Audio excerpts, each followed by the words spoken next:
Assalamualaikum warahmatullahi wabarakatuh. Kita berjumpa lagi di channel Tega Lampala Daulani.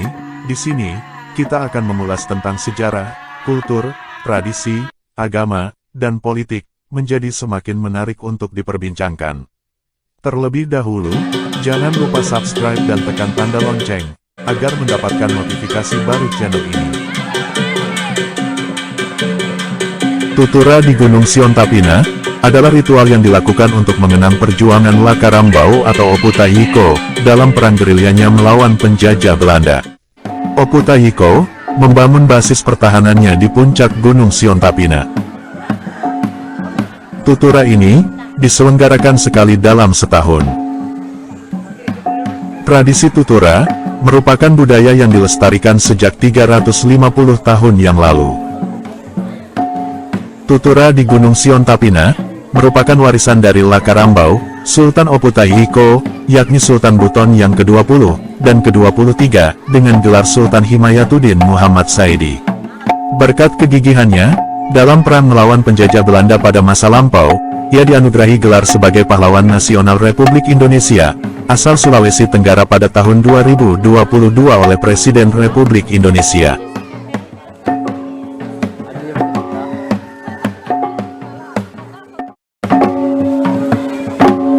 Wasiat tutura ini diturunkan oleh Oputahiko langsung kepada masyarakat komune adat Waswamba, Kamaru, Lawele dan Labuan Diri sebagai pengikut setianya selama melakukan perang gerilya melawan penjajah Belanda. Peristiwa tutura dimulai dari perjalanan Tahun Tau ke Gunung Siontapina. Tahun Tau terdiri dari dua bagian, yaitu Tahun Tau Sukanayo dan Tahun Tau Matanayo. Tahun Tau Matanayo adalah komune adat Labuan Diri, sedangkan Tahun Tau Sukanayo adalah komune adat Waswamba. Perjalanan Tahun Tau ke Gunung Siontapina berlangsung selama 3 hari 3 malam, sambil menabuh gendang sebagai pengiring mereka. Rombongan Tahun Tau Sukanayo dari Waswamba mengambil jalur utara, melewati Lawana Kamaru, menuju ke puncak Gunung Siontapina. Sedangkan rombongan Tahun Tau Matanayo dari Labuan Diri mengambil jalur timur dan melewati Lawana Olowa menuju puncak Gunung Siontapina. Ketika semua rombongan Tahun Tau Matanayo dan Tahun Tau Sukanayo sampai di puncak Gunung Siontapina, kemudian disusul oleh rombongan yang kedua, yakni rombongan Pau dan rombongan Sarakadie dari 4 wilayah komune adat, yakni Waswamba, Labuan Diri, Kamaru dan Lawele.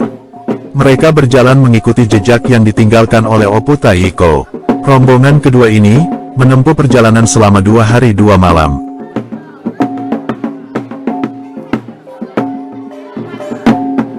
Pada saat semua rombongan berkumpul di puncak Gunung Siontapina, pertama-tama yang mereka lakukan adalah membersihkan daerah tersebut, kemudian membangun rumah-rumah sederhana untuk dijadikan sebagai tempat tinggal mereka.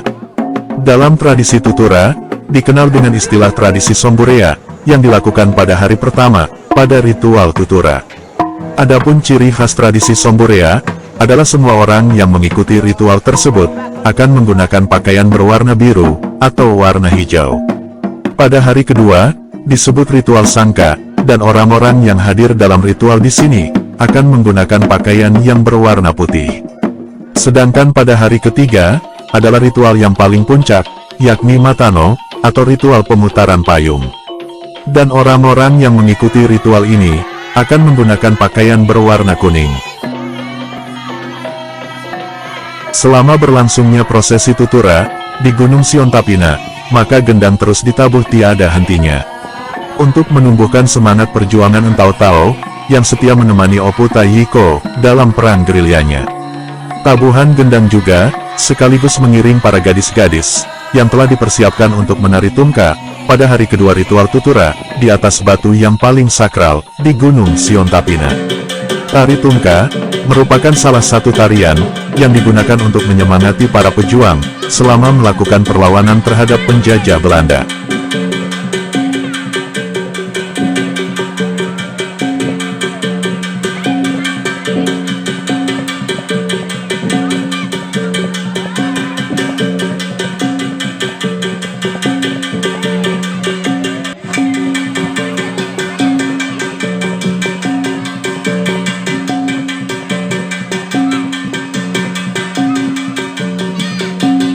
Irama gendang yang dimainkan pada hari di mana ritual tutura ini memuncak disebut gendang matano.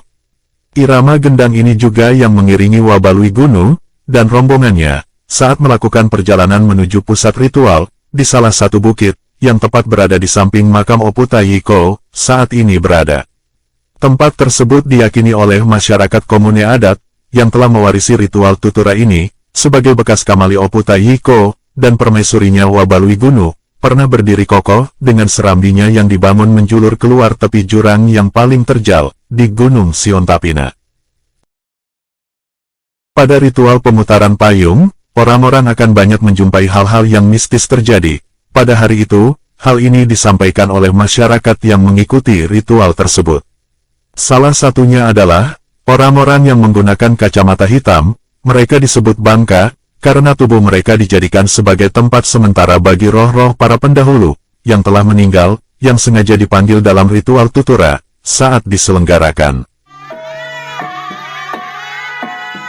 Di antara mereka para bangka, terdapat 3 orang bangka yang paling dihormati, karena konon diyakini bahwa mereka dirasuki oleh roh Oputayiko, permaisurinya Wabalui Gunu, dan anak mereka yang bernama Laode Lawele.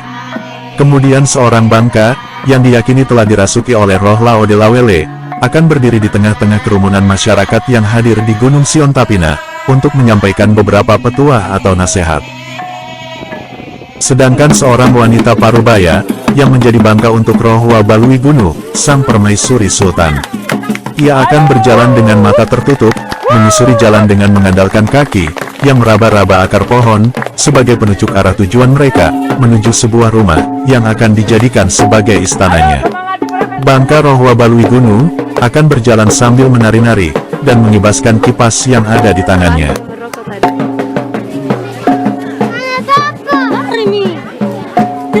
Rumah yang akan dituju adalah, rumah yang dibangun tepat berhadapan dengan batu, yang paling disakralkan di Gunung Siontapina. Batu tersebut juga digunakan pada saat melakukan ritual Tungka Moose, ritual untuk mempersiapkan para gadis-gadis yang akan memainkan tarian tungka. Nama batu tersebut adalah Batu Banawa.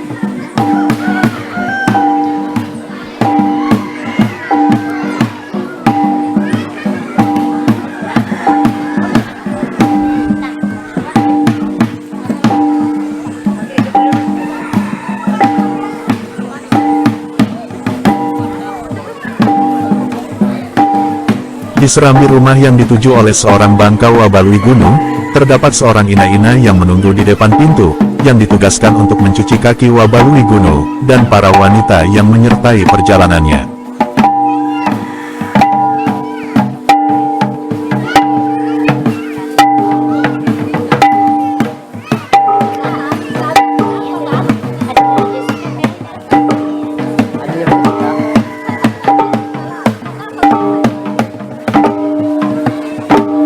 Konon permaisuri Sultan Oputayiko, yang bernama Wabalui Gunu, semasa hidupnya, merupakan sosok wanita yang paling dihormati, dalam komune adat Waswamba, Labuan Diri, Kamaru dan Lawele.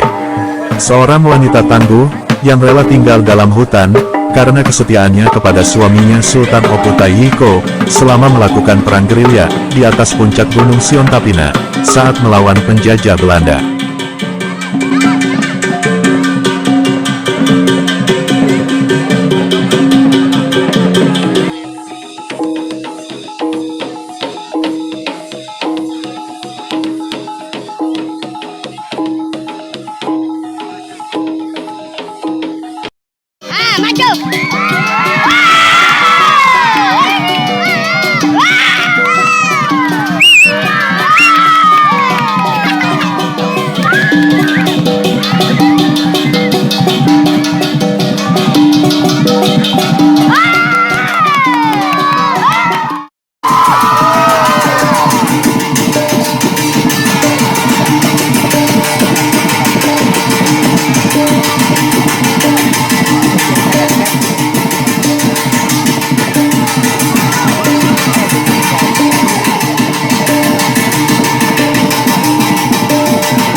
Like jika suka video ini, dan share jika menurut Anda bermanfaat. Saya Ahmad Daulani, sampai jumpa pada segmen selanjutnya. Assalamualaikum warahmatullahi wabarakatuh.